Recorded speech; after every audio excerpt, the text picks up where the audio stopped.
Bismillahirrohmanirrohim. Assalamualaikum warahmatullahi wabarakatuh.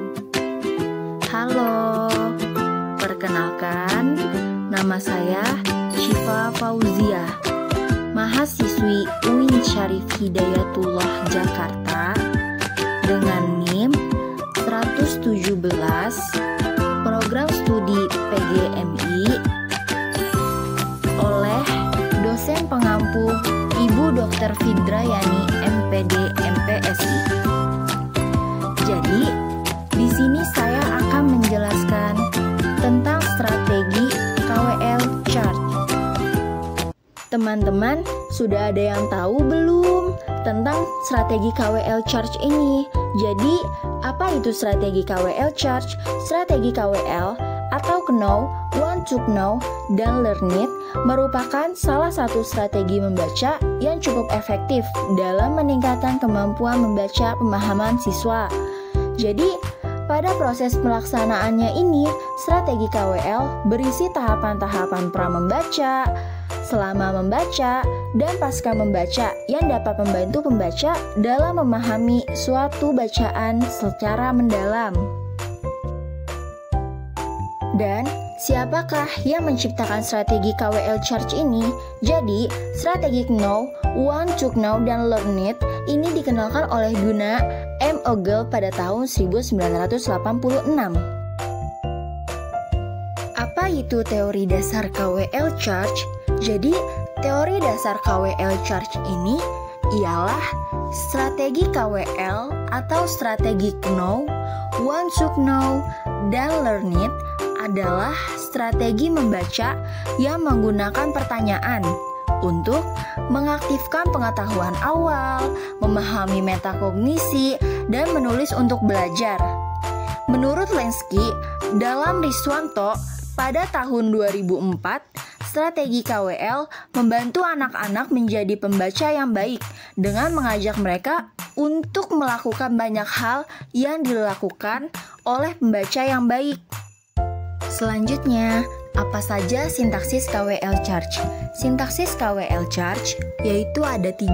Yang pertama, langkah what I know, langkah what I want to know, dan langkah what I learn it. Langkah what I know mencakup 3 langkah, yaitu 1. Mengarahkan siswa untuk menggali informasi lama yang mereka ketahui tentang topik bacaan yang akan mereka baca.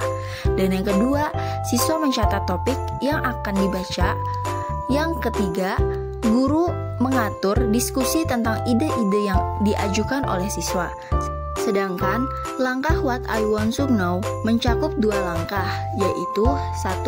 Guru mengarahkan siswa untuk mengajukan pertanyaan-pertanyaan yang berkaitan dengan topik bacaan. 2. Guru membimbing siswa untuk membuat skala prioritas tentang pertanyaan-pertanyaan yang benar-benar mereka inginkan jawabannya. Dan yang terakhir, langkah what I learn it, yaitu guru membimbing siswa menuliskan kembali apa yang telah mereka baca dengan menggunakan bahasa mereka sendiri.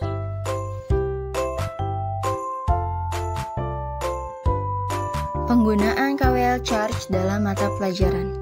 Penggunaan KWL Charge dalam mata pelajaran dapat digunakan untuk membantu siswa memikirkan informasi baru yang diterima. Metode ini terdapat 3 tahap, yaitu Know, atau apa yang sudah mereka ketahui tentang materi yang akan dipelajari. Terus yang kedua, yaitu ada Want to Know, yaitu apa yang mereka ingin ketahui dari materi yang akan dipelajari itu. Dan yang terakhir itu adalah Learn It, yaitu apa yang telah mereka pelajari atau mereka pahami dari 2 tahapan sebelumnya. Strategi KWL Charge dapat digunakan dalam berbagai mata pelajaran yang memiliki tujuan pembelajaran yang melibatkan pemahaman konsep, pengetahuan tentang bahasa, dan keterampilan praktis.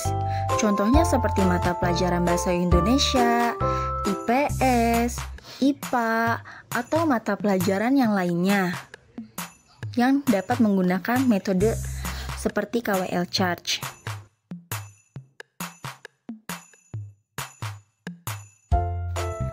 kelebihan dari KWL Charge ini? Yang pertama, yaitu berpusat pada siswa atau student center. Yang kedua, mendorong siswa untuk lebih aktif menggali informasi sebanyak mungkin. Yang ketiga, memudahkan siswa dalam memahami dan menyimpulkan isi cerita atau materi. Dan yang keempat yaitu meningkatkan rasa ingin tahu siswa dalam belajar. Dan apa sih kekurangan dari KWL Charge ini? Yang pertama yaitu latar belakang kemampuan dan pengetahuan siswa yang berbeda membuat strategi ini tidak mudah diterapkan oleh siswa yang lainnya.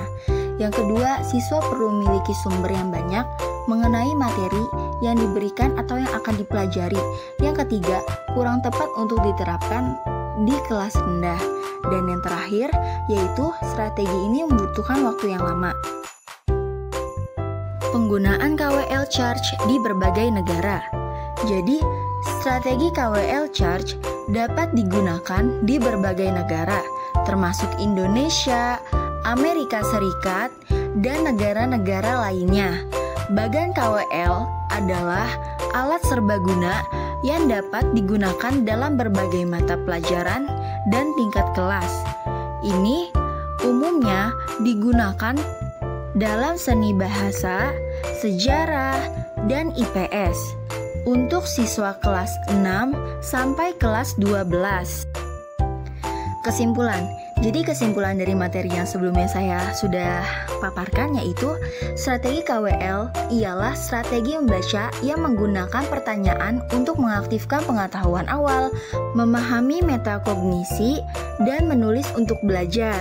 Strategi ini dikenalkan oleh Duna M. Ogle pada tahun 1986. Strategi KWL juga dapat digunakan di berbagai mata pelajaran seperti mata pelajaran Bahasa Indonesia, IPS, IPA, dan lain sebagainya. Keunggulan dari strategi KWL ini yaitu membuat siswa menjadi lebih aktif dan dapat menerima pengetahuan yang lebih luas dari sesama temannya. Terus kekurangan dari strategi KWL ini yaitu memakan waktu yang sangat cukup lama. Mungkin cukup sekian penjelasan materi tentang strategi KWL Charge yang dapat saya sampaikan. Kurang lebihnya mohon maaf. Wabillahi taufiq wal hidayah. Wassalamualaikum warahmatullahi wabarakatuh.